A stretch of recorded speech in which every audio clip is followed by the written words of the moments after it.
Hello बच्चों, मैं Gautam Singh Shri Ramakrishna memorial से क्लास 12th का लेसन नंबर 2 प्रकाश के अपवर्तन पर आधारित घटनाएं some phenomenon based on reflection of light. Number 1 आती है रात्र में तारों का टिमटिमाना।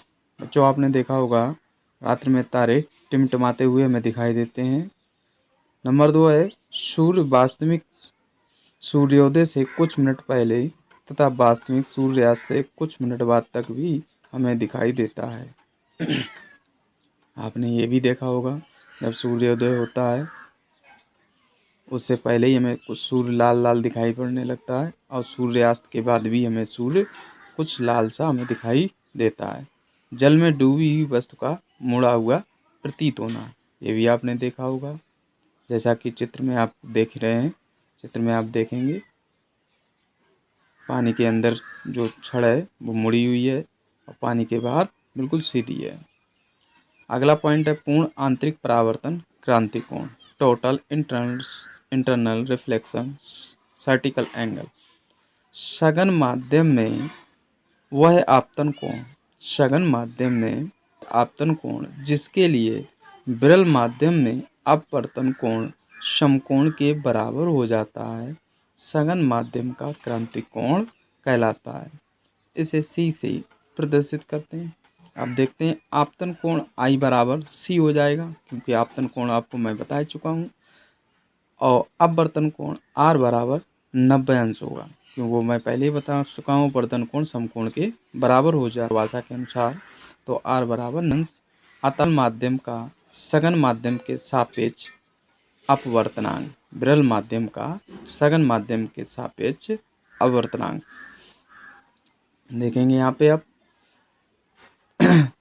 साइन आई बटे साइन आर, आई को मैंने सी माना, आर को 90 अंश माना, तो साइन सी बटे साइन 90 अंश। अब इसको आगे हम जो छोड़े तो साइन 90 का मान 1 होता है, तो बराबर साइन सी हो जाएगा।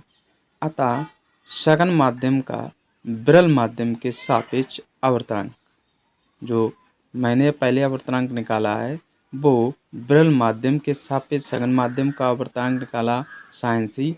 अब मैं ठीक है उसका उल्टा निकालूंगा तो ये इसका व्युत्क्रमानुपाती हो जाएगा। अतः सघन माध्यम का विरल माध्यम के सापेक्ष आवर्तनांक n बराबर 1/sin c हो जाएगा। समझ में आ गया होगा, n बराबर 1/sin c। अगला पॉइंट देखेंगे आप लोग, पूर्ण आंतरिक परावर्तन के लिए आवश्यक प्रतिबंध। पूर्ण आंतरिक परावर्तन के लिए आवश्यक प्रतिबंध व शर्तें।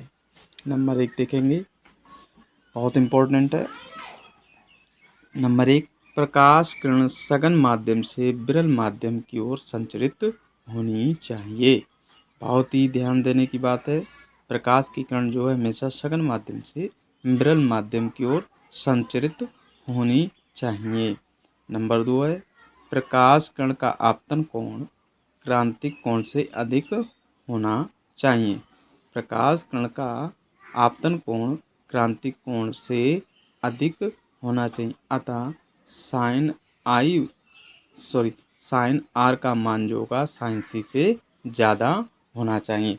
जब तक ऐसा नहीं होगा तब तक आपका पूर्ण आंतरिक परावर्तन नहीं होगा। ठीक, अब पूर्ण आंतरिक परावर्तन के कुछ उदाहरण। पूर्ण आंतरिक परावर्तन के कुछ उदाहरण, some examples of total internal reflection देखेंगे। सबसे पहले रेगिस्तान की मरीचिका। आपने देखा होगा रेगिस्तान की मरीचिका, आपने कि रेगिस्तान में जो बालू के टीले होते हैं उनकी हमें परछाई दिखाई पड़ती है। हमें ऐसा लगता है वहाँ पानी भरा हुआ होता, लेकिन होता नहीं है। ठंडे प्रदेशों में मरीचिका अर्थात ऊर्ध्व मरीचिका। ठंडे प्रदेशों में आपने देखा होगा कि हमें वस्तु नीचे की परछाई हमें ऊपर दिखाई पड़ती है, तो ऐसा लगता है। नंबर 3 है हीरे का चमकना। नंबर 4 कांच की पड़ी दरार चमकना। जल में रखी परख नली का चमकना दिखाई देना। और जल कांच वायु के बुलबुले का चमकना दिखाई देना।